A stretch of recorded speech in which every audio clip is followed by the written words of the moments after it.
इस ज्ञान के माध्यम से कि आप यहाँ जिस दिन से दीक्षित हो जाते हो, आपका वो एक मानुष जन्म प्रारंभ होता है। उससे पहले आप मनुष्य शरीर अवश्य था, लेकिन कर्म मनुष्य के नहीं थे। सभी सद्ग्रंथ, सभी संत और खुद परमात्मा आकर बताते हैं कि परमात्मा इस मनुष्य जीवन की प्राप्ति आपको केवल परमात्मा प्राप्त करने के लिए और जरा और मरण के संकट से छुटवाने के लिए ही प्राप्त होता है। आपको ज्ञान संपूर्ण होता नहीं, और संसारिक लोगों से जो ट्रेनिंग आपको मिलती है उसमें दृढ़ हो ही जाते हो। कोठी बना ले बेटा, उस लड़के ने देख ले थोड़े से दिन हुए नौकरी लगा था और 2 कोठी बना ली, तो हमारे वो इंजेक्शन लग जाते हैं। हम फिर वही टारगेट लेकर आगे चलते हैं नौकरी में या कोई बिजनेस में। कोठी बनाऊं, प्लाट लूं, कार लूं बढ़िया सी, और 1 मिनट में मृत्यु हो जाती है और कोठी कार धरी धराई रह जाती है। कबीर साहब कहते हैं, राम नाम कड़वा लगे, राम नाम कड़वा लगे, ये मीठे लगे दाम, दुविधा में दोनों गए, भाई माया मिली ना राम। पुणात्मा, इस अध्यात्म मार्ग से जब आप परिचित हो जाओगे, आपको कोई किसी प्रकार की भी शंका, डाउट नहीं रहेगा। जैसे आपको ज्ञान वही होता है, प्रमाण वही होते हैं, उदाहरण वही होते हैं जो रह रहकर पूरे वर्ष सुनाए जाते हैं। और आपकी आत्मा को ये ज्ञान और ये प्रमाण कितनी बार सुने उतनी बार अच्छे लगते हैं, तो आप स्वस्थ हैं। और जिसको ये महसूस होता है कि ये सत्संग तो मैंने पिछली बार भी सुना था, ये बात सुनी थी, तो ये आपकी कमजोरी है, आपके कोई वीकनेस आत्मा में आ चुकी है। जैसे एक स्वस्थ व्यक्ति होता है, वो सुबह खाना खाता है, रोटी वही होती है, थोड़ी बहुत दाल सब्जी में बेशक फर्क हो जाए, अंतर हो जाए, और सुबह खाना खाया और शाम को वही रोटी फिर रखी है और आपको रुचि नहीं बन पा रही है, तो आप अस्वस्थ हो गए हो। और यदि आपको वही रोटियां फिर उसी तरह रुचिकर लग रही हैं, तो आप स्वस्थ हैं। और दिन में 3-3 बार खाते हो, रुचिकार लगती हैं, तो आप स्वस्थ हैं।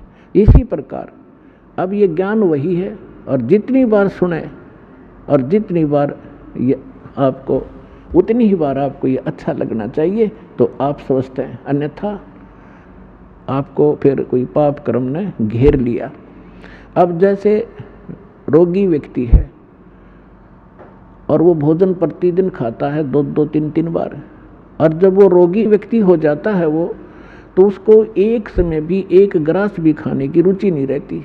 कारण क्या हुआ कि उस रोग ने उसके शरीर की व्यवस्था खराब कर दी। जो मीठी वस्तु थी, खाने योग्य पदार्थ थे, वो भी कड़वे लगने लगे। उसका तरीका क्या है? उसका तरीका ये है कि कड़वी, जैसे किसी को मलेरिया हो गया और उसने वो कड़वी कुनीन, रोटियां तो भी कड़वी, वो खानी पड़ेंगी, ना चाहते भी खानी पड़ेंगी, चाहे वो रुचि कर लगे चाहे ना लगे। उनके खाने से फिर धीरे धीरे बुखार ठीक होगा, जबर ठीक होगा, तो वह रुचि भूख बढ़ेगी और फिर स्वादिष्ट, स्वस्थ होते फिर स्वादिष्ट हो जाएंगे। तो इसी स्वादिष्ट लगा करेंगे। इसी प्रकार ये सत्संग के अंदर ये दोनों डोज हैं। इसमें आत्मा का आहार भी है और ये ट्रीटमेंट, ये उपचार भी साथ होता है। जैसे कोई भक्त सत्संग सुन रहा है और ये मन में आता है कि तो पहले भी सुना था, तो बेशक आप ना चाहते हुए भी उठकर नहीं जाना चाहिए, उसको बार बार सुनना चाहिए। थोड़ी सी देर में आप देखोगे, ओहो ये तो ठीक सी लगन लाएगी, तो ये कुनीन का काम भी करेंगी। ना चाहते हुए भी भगवान की महिमा को सुनते ही रहना चाहिए, और ना चाहते हुए भक्ति जैसे मंत्र करने लगते हो, रुचि सी ना बनती, ना बनन दे। एक बार मंड जाओ करडे से होकर, मन भागन दे, दूर थोड़ी देर भागेगा, फिर आप सेट होगा। इसी प्रकार परमात्मा कहते हैं, कबीर हरि के नाम को हिज बजो ते खज, उल्टा सुल्टा ओ गही खेत पड़ा जो बीज। अब परमात्मा के नाम में लग जाओ, चाहे हज यानी अपनी रुचि से या खिज के माथा सा ठनकते हुए भी शुरू कर दो। और कहते हैं जैसे खेत में बीज पड़ गया, उल्टा पड़ो तो उल्टा उगेगा। तो इस प्रकार आपने इस ज्ञान को सुनना चाहिए। अब जैसे हमने तो ट्रेनिंग समाज से मिली, जहाँ भी गए उन्होंने यही कथा सुनाई, क्या कर रहा है बेटा, कि इंजीनियरिंग कर रहा हूँ। अच्छा क्या लगेगा, जेई लगूंगा। कोई कहे मैं एसटीओ लगूंगा। अच्छा हमारे गांव में एक लड़का था भाई फलाने का सर, वो जेई लगा था, उसने एक कोठी वहाँ बना ली और एक प्लाट खरीद लिया और उसने न्यू कर लिया।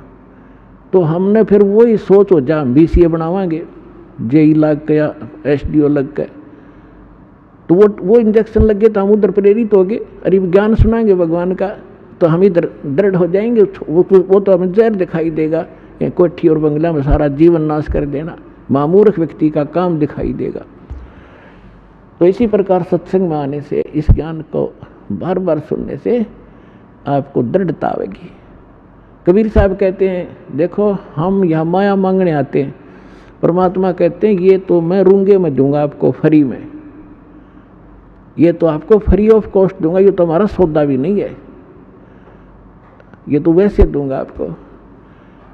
अब रूंगे की परिभाषा बताऊं थोड़ी सी क्या होती है।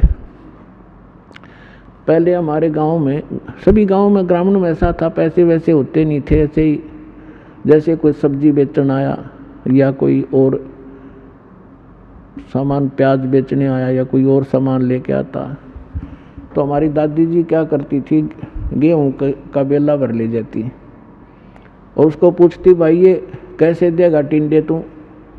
वो कहता जी गेहूं के 2 बार दूंगा, बोला तोल दे। और जब तो सौदा तो कर लिया गेहूं का, 2 बार तुलवा लिए, 1 किलो के 2 किलो ले लिए, किलो गेहूं के बराबर। फिर यूँ क्या करती भाई रूंगा और दे, रूंगा माने बिना बगैर सौदे में अलग आइटम, वो एक आधा टिंडा ठाका और घेर देता, ले दाई रूंगा ना भाई थोड़ा और देख दो, वो देख दो और घेर देता, बुढ़िया राजी हो जाती। तो ये रूंगा माने फ्री ऑफ, वो तो फालतू का। तो जो असली सौदा हम आपको यहाँ देंगे करेंगे, वो जन्म और मरण के इस दीर्घ रोग का नाश करेंगे। और जो आप यहाँ मांगने आते हैं तो रूंगे में देंगे आपको, अगले हो जा राजी, जो संसारिक संपत्ति जो आपको आवश्यक होगी और आपके कष्ट जो आपके ऊपर संकट आ रही है तो रूंगे में ठीक करेंगे कबीर भगवान हमारे। और असली दुख था आपका, असली सौदा तो ये है जो आपका जन्म मरण का रोग काटेंगे, जो पृथ्वी पर इस ब्रह्मांड में कोई नहीं कर सकता इस काम को, जो सतलोक आश्रम बरवाला जिला, ये सारा हरियाणा में आपको आज उपलब्ध है।